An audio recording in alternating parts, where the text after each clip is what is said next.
To begin with, I wanted to first touch base on the different types of genetic variants that can be seen. The American College of Medical Genetics came up with a sort of scoring system for genetic variants, with genetic variants falling into sort of three different categories. There are those that are benign or likely benign, and that usually goes along with a negative genetic test result. Then there are genetic variants that are considered to be variants of uncertain significance. And these are neither positive nor negative. These are variants that we simply just don't know enough about to be able to say if they could cause disease or not. And then toward the right end of the spectrum are those variants that are considered to be likely pathogenic or pathogenic. And those variants have been associated with disease. I wanted to touch base as well with regard to two different types of genetic testing that we do at Natera. And the first is called Horizon Carrier Screening. And we define carrier screening as genetic testing performed on people who display no symptoms for a genetic disorder, but may be at risk for passing it on to a child. It is usually performed on couples for reproductive purposes. It is not considered to be diagnostic testing, and it does not report out variants of uncertain significance, and that is based upon the American College of Medical Genetics guidelines. At Natera, we have several different pan-ethnic carrier screening panels, everything from a panel that has 4 conditions on it to a panel that has 613 conditions on it. And that covers a wide range of different genetic conditions. Renasight genetic testing is a broad panel. It tests for 385 different genes that have been associated with kidney disease in some way. It is considered to be diagnostic. Variants of uncertain significance can be reported if a provider would like to order those. In the presentation that I'm going to do today, I'm mainly going to focus on Renasight testing. I wanted to first talk about a study that we published in 2023 called the RenaCare study. There are some interesting points in this paper. In this paper, we studied the Renasight test results for 1,623 patients. Of those, 338 had a positive test result. When patients were diagnosed with hematuria, and 80% of those patients, again, diagnosed with hematuria, a COL4A variant of some kind was detected, and that resulted in a new Alport syndrome diagnosis. 31.8% of patients with a proteinuric glomerulopathy diagnosis had a COL4A variant detected, and again, a new Alport syndrome diagnosis was made from that information. Also, as part of the RenaCare study, we saw that 18% of positive findings were a COL4A variant of some kind.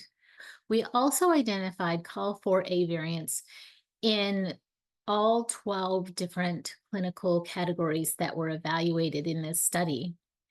And in 33.3% of cases where we saw more than one genetic change, a COL4A variant was seen. Knowing about a COL4A variant is important because it can help a provider decide on better treatment plans. It may mean that the provider will decide not to use steroids and therefore avoid the side effects that can go along with steroids. There, again, are very specific Alport syndrome medical guidelines. We know that after transplant, an individual with a COL4A variant of some kind should have a very low risk of that condition recurring.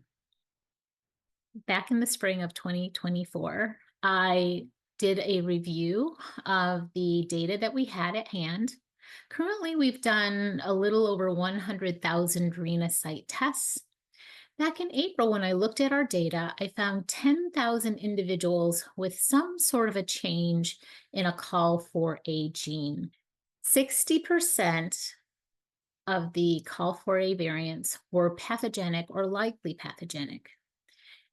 I saw 33% COL4A3 variants, 40% of COL4A4 variants, and 27% of COL4A5 variants.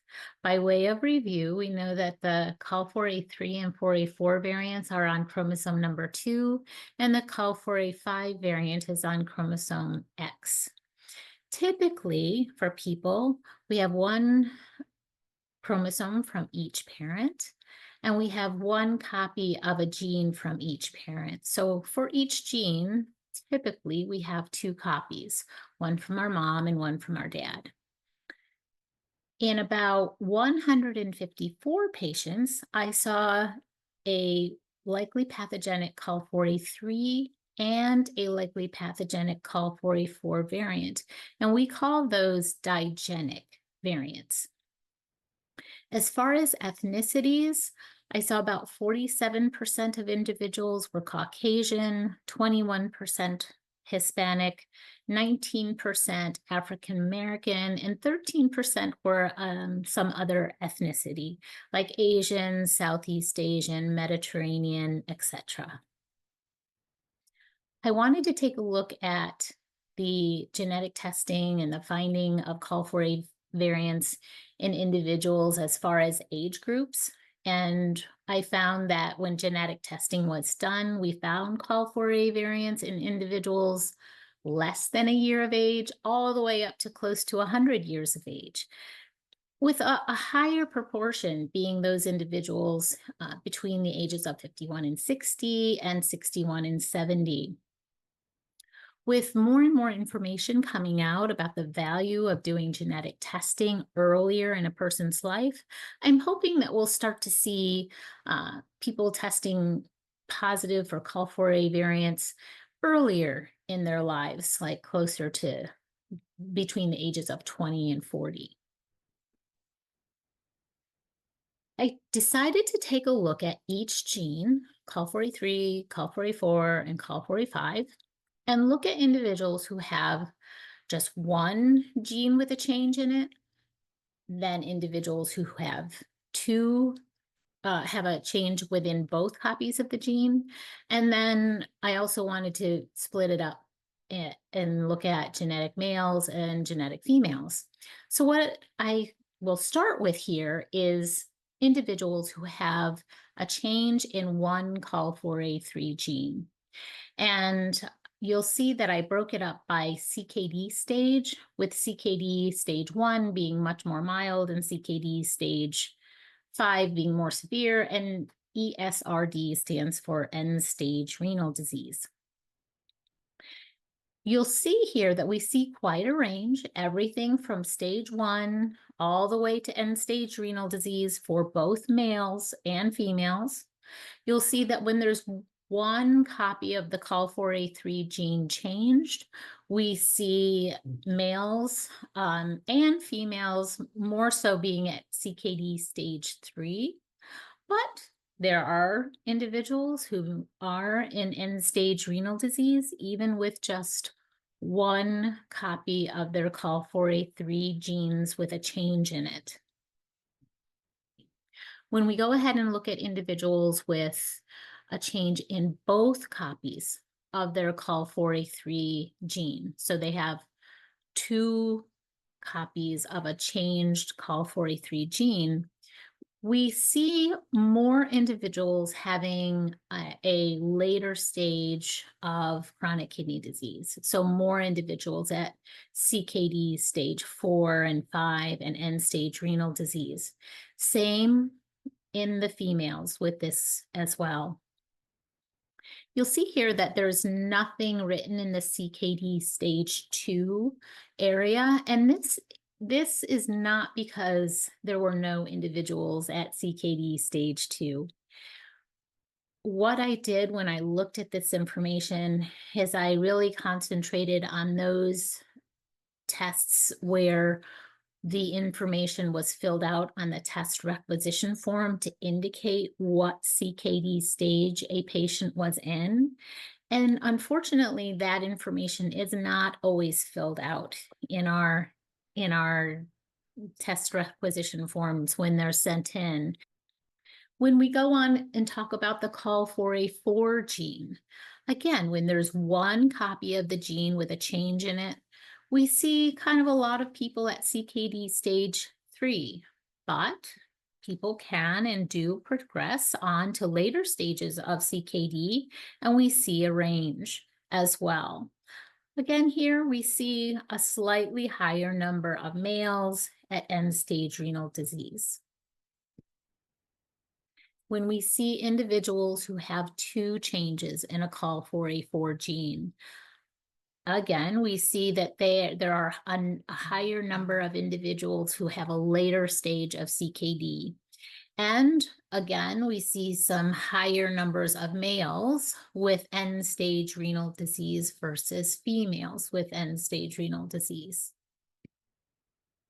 And then for COL4A5, remembering that this is X-linked and typically males are a little bit more severely affected than females, not surprisingly, we see more males here with end-stage renal disease, and we see more individuals with later stages of end-stage, or later stages rather, of chronic kidney disease. And we see maybe fewer females with end-stage renal disease and more females with CKD at earlier stages, but we do sometimes see females who have later stages of CKD and end-stage renal disease.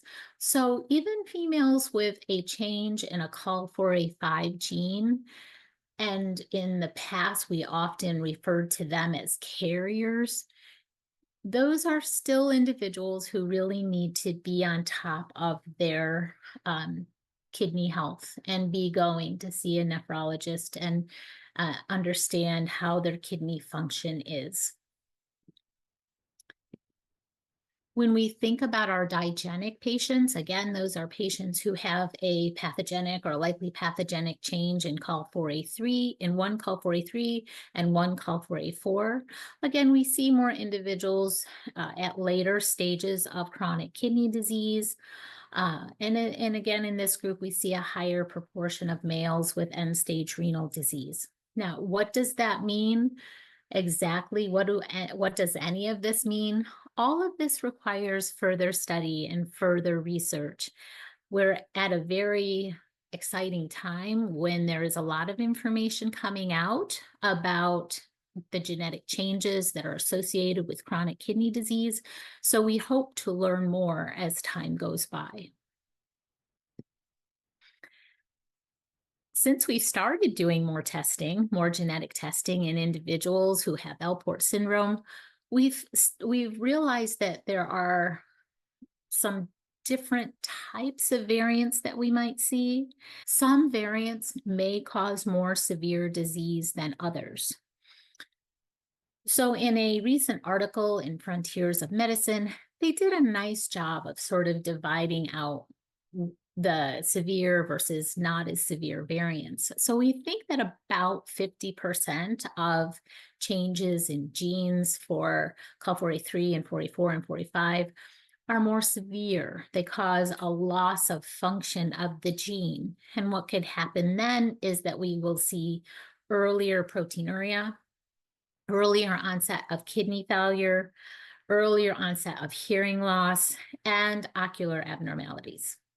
And in the other 50%, the change in the gene might go along with less severe disease. So maybe there's a change in function of the gene, but it's not a complete loss of function. And this could be associated with later onset of kidney disease, later hearing loss.